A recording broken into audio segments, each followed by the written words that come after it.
Welcome to the Deep Dive. Today we're navigating a familiar landscape for many of us, especially when life slows down a bit, that inner world of anxiety.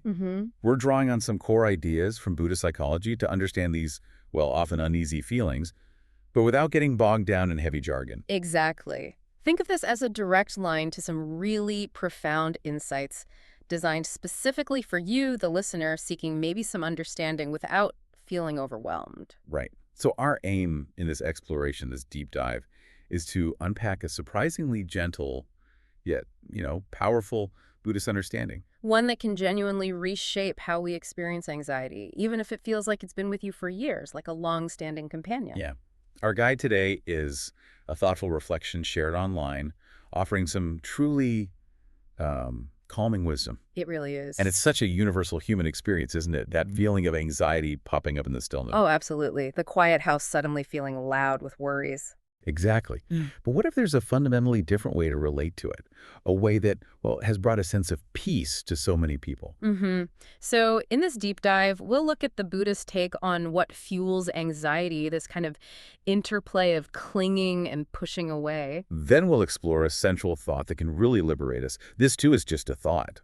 We'll also touch on the grounding power of mindfulness, the vital role of self-compassion. And then we'll arrive at what our source highlights as a thought that can truly, well, dismantle anxiety might be a strong word, but really loosen its grip. This is not mine, this is not me, this is not who I am. And finally, we'll talk about some practical ways to weave this understanding into our everyday lives.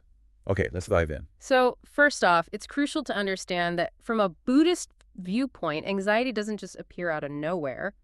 It has roots. Right. And the teachings consistently point to attachment and aversion as the primary sources. Okay, so attachment, that's like our mind's tendency to hold on really tight, isn't it? Yeah, cling. We cling to comfort, familiar routines, the people we love, that feeling of stability. And when life inevitably shifts, when change looms, that clinging can quickly turn into fear. It's that internal resistance, that feeling of, please don't take this from me. Exactly. And then you've got aversion, which is really the flip side of that same coin. Okay. This is our tendency to push away experiences we find unpleasant: pain, loss, sickness, loneliness, even just getting older. We resist these things, try to keep them at arm's length. But that resistance is exhausting, right? And ultimately. Ultimately ineffective because, as the Buddha pointed out, whatever is subject to arising is subject to ceasing. Everything changes. Our resistance just drains us. It's like trying to stop a river from flowing. The source we're looking at shares a really relatable story about Tom, a retired Navy vet. Ah, yes, Tom. His morning walks were his thing, Yeah. a huge part of his routine, his identity even. When a hip injury stopped him, anxiety just flooded in. It wasn't just about missing the physical activity. No, it was deeper. He was attached to that version of himself, right? The one who could move freely. Exactly. He was sort of mourning the loss of that active self. And what's insightful there, and it applies to so much of our anxiety around change, is that the suffering wasn't purely from the physical limitation. It came from his attachment to that former identity, that routine he couldn't do anymore. Right. The core insight here is that anxiety isn't usually caused by the external events themselves, but by our internal resistance to their impermanent nature. So, like the source says, the suffering comes not from the change itself, but from refusing to let go of how things were. Precisely. That clinging and resisting creates the perfect breeding ground for anxiety, whispering about losing control. But the liberating truth, in many ways, is that we never really had that absolute control to begin with. That's a big one. Yeah. The source uses this beautiful analogy of the lotus flower growing in muddy water. I love that one. It really shows that inner peace isn't about controlling everything outside us, trying to keep it all neat and tidy. No, it's about acceptance, learning to open up to the present moment, mud and all. Yeah. Our exploration really highlights that you are not your routines, you are not your youth, you are not your past. Loosening that tight grip on how things should be can actually loosen anxiety's grip, too. And there's a quote from the Dhammapada that nails this. From attachment springs grief, from attachment springs fear. But he who is free from attachment knows neither grief nor fear. It really makes you think about the cost of all that clinging. It really does. And it leaves you, the listener, with this powerful question to reflect on. What would happen if today, even just a little bit, you allowed yourself to unclench the fists of the mind? Maybe peace isn't about going back, but about meeting this moment right now with open arms. And one of the most powerful ways to unclench, perhaps, is understanding our thoughts differently. Let's explore this core liberating thought. Yes, this is fundamental. The reflection describes that experience we've probably all had, where a thought just appears, uninvited, and suddenly it feels like this heavy weight. Yeah, like a dark cloud settling. Right. A worry, a regret, a what if, and boom, we're yanked out of the present moment and living inside this thought-created world full of shadows and fear. Our minds can really spin stories, can't they? But then the Buddha offers this incredibly simple, yet, well, profound thought. This, too, is just a thought. It almost sounds too simple, doesn't it? It does. But that's often where the deepest truths lie. The Source really emphasizes that not every single thought that drifts into our awareness is true, or even worthy of our full trust. Okay. Some are just echoes of old fears, habits of worry, or simply, the brain doing its thing. A thought isn't a fact, it's a passing mental event. Like a cloud. Exactly, like a cloud drifting by. There's that great saying mentioned, don't believe everything you think. Even thoughts that feel incredibly urgent are often just ripples on the surface. That's so important to remember, because anxiety often starts with just one thought, right? But it gains all this power when we grab onto it, when we accept it as the absolute truth without even questioning it. Precisely. The deep dive shares the story of Marlene, a 76-year-old widow. Her experience really shows this. After her husband passed away, she started having all these worries. Like about falling or forgetting things. Yeah, exactly. Falling, memory loss, health issues. These were possibilities, sure, but they weren't happening right then. They were thoughts, and they were triggering major anxiety for her. So what helped her? What's insightful is how a simple practice, just repeating the phrase, "This thought is not me, it is just a thought," became her anchor. So it wasn't about fighting the thoughts. No, not suppressing them. It was about recognizing what they were just thoughts.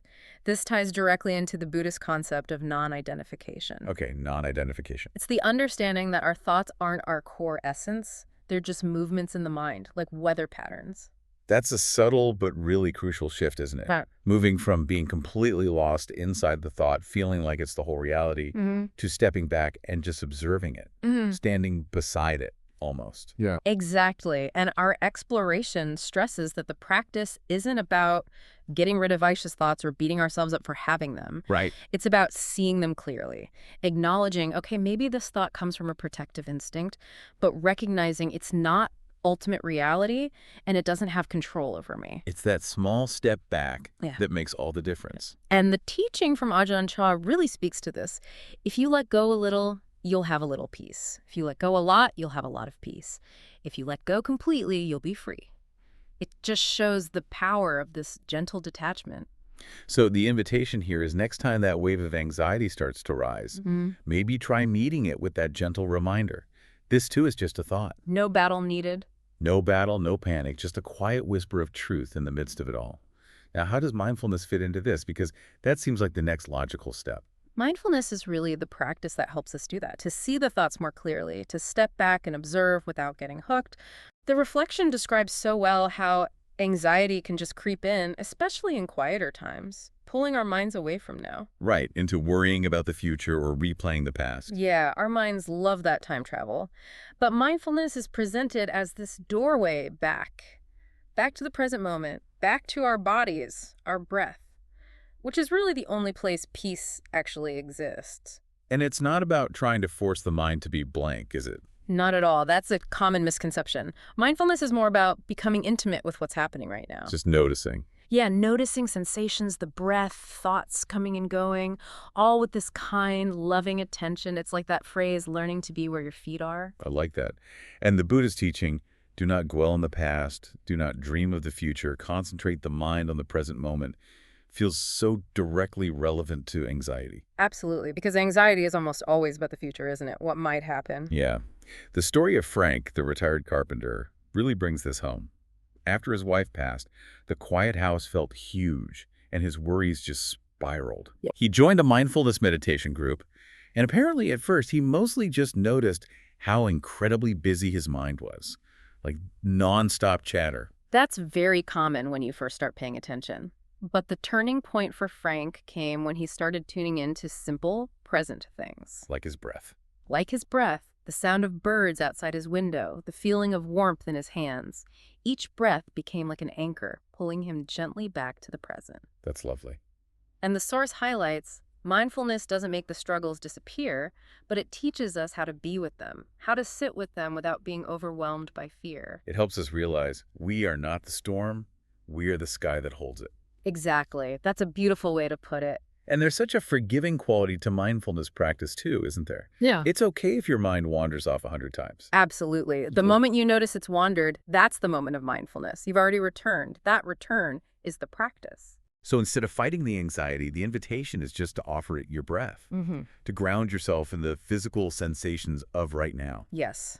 It's reframed as this sacred act of returning over and over again. Beautiful. And Thich Nhat Hanh's reminder is perfect here. Feelings come and go like clouds in a windy sky.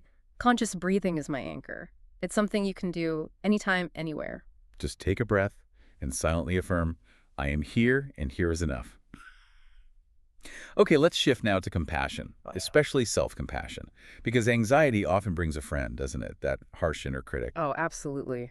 That internal voice can be so relentless, piling on shame, making you feel like you're failing somehow. It just wears you down.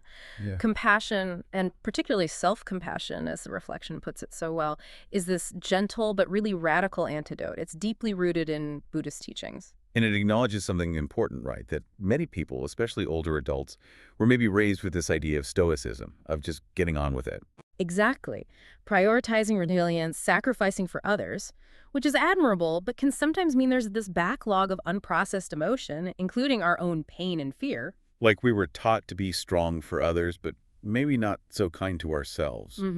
But the deep dive reminds us the path to peace is not paved with perfection. It's walked with tenderness. That's lovely. And it shares the Buddha's words. You yourself, as much as anybody in the entire universe, deserve your love and affection. And the source clarifies, this isn't about self-indulgence. No, it's essential, like a lifeline. Exactly. It's a fundamental need for well-being. The story of Ruth, the 79-year-old nurse, really hits this home. She spent her life caring for others. Then, after retiring and losing her sister, she felt almost foolish for feeling anxious. Yeah, ashamed of it. At a mindfulness retreat, she was invited to try self-compassion, saying things like, may I be kind to myself in this moment? May I accept myself just as I am? And apparently she found it really difficult at first. Very awkward, maybe even selfish feeling, which is common. Right. But the teacher's reminder was key. Self-compassion is not about ego. It's about softening. It's about not turning away from your own pain. It's about meeting your own suffering with kindness. And it highlights that self-compassion doesn't necessarily make the anxiety vanish, but it means you're no longer facing it all alone, fighting yourself, too. Ruth found healing by writing letters to herself, offering forgiveness and understanding. That's a powerful practice. In Buddhism, compassion is really seen as medicine for the heart. It needs regular application, especially when we're suffering. So how do we practice it? The source gives some practical ideas. Yes, simple things. Speaking to yourself kindly, the way you'd speak to a friend. Consciously replacing that harsh inner critic with understanding like, okay, this is really hard right now and I'm doing the best I can. Just acknowledging the struggle. Acknowledging it. Maybe placing a hand over your heart, just as a physical gesture of care. Offering yourself the same grace you'd easily offer someone else. And just recognizing your efforts, however small they seem. These feel like such gentle, yet powerful shifts. It really reframes how we relate to anxiety. It stops being this lonely battle and becomes more like a journey where we walk alongside our pain with tenderness. Exactly. And Thich Nhat Hanh's quote, when you love someone, the best thing you can offer is your presence. How can you love if you are not there? That applies just as much to ourselves, doesn't it? It really does. Be present for your own difficulty. Yeah. So the invitation is to try meeting anxiety with that kind of care. Like you might comfort a scared child. Just offer your presence. Listen without judgment, without that frantic need to fix it immediately. Okay, now let's get to what the reflection calls the thought that destroys anxiety. That sounds pretty definitive. The phrase is, this is not mine, this is not me, this is not who I am. It is a striking phrase. The source points out there's times when anxiety feels so intense, so pervasive, that it feels like it is us. We stop saying, I feel anxious, and start thinking, I am anxious. Yeah, it feels like it defines your whole being in that moment. Exactly. It gets tangled up with our sense of self. But this teaching from the Buddha, from over 2,500 years ago, offers a way to unhook ourselves from that identification, from that suffering. So it's not about denying the feeling is there. No, not denial at all. It's about liberation. It's gently releasing the false belief that we are our suffering. It connects back to that core Buddhist idea of anatta, or non-self, right? Precisely. The understanding that we are not the thoughts, feelings, or sensations that constantly flow through us, just like the sky isn't defined by the storm clouds passing through it. Our thoughts and feelings are temporary weather, not the sky itself. That's a great way to put it. When we cling to fear and identify with it, this is me, we give it so much power. But by gently affirming this is not me, we remind ourselves of our true nature, which the teachings say is vast, peaceful, inherently okay. The story of Walter, the 82-year-old widower, really illustrates this. His anxiety felt constant, overwhelming after his wife died. Yeah, he described it like dissolving into the fear. But then, through a mindfulness group, meditation focused on this non-identification practice. Repeating the phrase during waves of difficult feelings, something started to loosen. The intensity began to ease. And he started using this practice daily. Instead of fighting the anxiety or getting swallowed by it, he'd gently acknowledge it. Okay, anxiety is here again. Just noticing its presence. Noticing it, breathing, and then reminding himself, this too will pass. This is not who I am. And gradually, its grip lessened. So the Source emphasizes, this teaching offers freedom within the anxiety, not necessarily making it vanish instantly. Exactly. It's about fundamentally changing your relationship to it. You stop seeing it as this fixed, essential part of you. Breaking down the phrase helps too. This is not mine. Meaning, I don't own this feeling, it's just arising temporarily. This is not me. My core identity isn't defined by this emotion. I'm the awareness observing it. And this is not who I am. My fundamental essence, my being, lies deeper than this fear or sorrow. It's in that steady, compassionate awareness underneath it all. So the invitation for you, the listener, is to try this next time anxiety arises. Just pause, breathe, and gently repeat the phrase. The feeling might still be there, but its power to define you starts to fade. You shift from being in the storm to being the sky that holds the storm. This Nat Hand's quote about feelings being like clouds comes back again, doesn't it? This thought is like the anchor, or maybe a compass. A compass pointing back to your true north. And the reflection really highlights how important this teaching can become as we navigate later life with all its changes and uncertainties, maybe new physical things, loneliness. Right. These experiences don't diminish who we fundamentally are. Not at all. This thought becomes like a personal mantra for liberation. Reclaiming your inner space, remembering that peaceful, aware core that's always there. It's such a powerful reminder. You are never your anxiety. You are the calm that remains when the wave recedes. So now let's talk about how we can actually bring this into, the nitty-gritty of daily life, not just in quiet meditation. Yeah, because the Source makes a great point. The Buddha's wisdom wasn't meant just for retreats. It was meant to be lived, right? In the middle of everything. Absolutely. Integrated into our daily activities. So that's not just for when you're sitting on a cushion, but maybe when you're doing dishes or lying awake at 3 a.m. Exactly. The deep dive guides us through a really simple, immediate way to practice this. Okay. How does it work? It starts with just pausing. Taking a conscious moment to just be. Maybe sitting, maybe standing, feeling your feet connect with the ground. Getting grounded. Getting grounded, allowing your breath to be natural, easy. Then you gently bring to mind whatever anxiety is present for you right now. Just hold it softly in your awareness without judgment. Okay. Holding it gently. And then you softly repeat that phrase. You can say it out loud or just internally. This is not mine. Pause. This is not me. Pause. This is not who I am. Breathing with ease. Breathing gently with each repetition, yeah.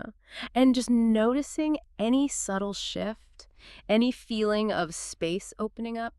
There's a helpful analogy used. Yeah. Thinking of your breath moving through an open house, the house is you, your awareness. The breath gently airs out the room of worry.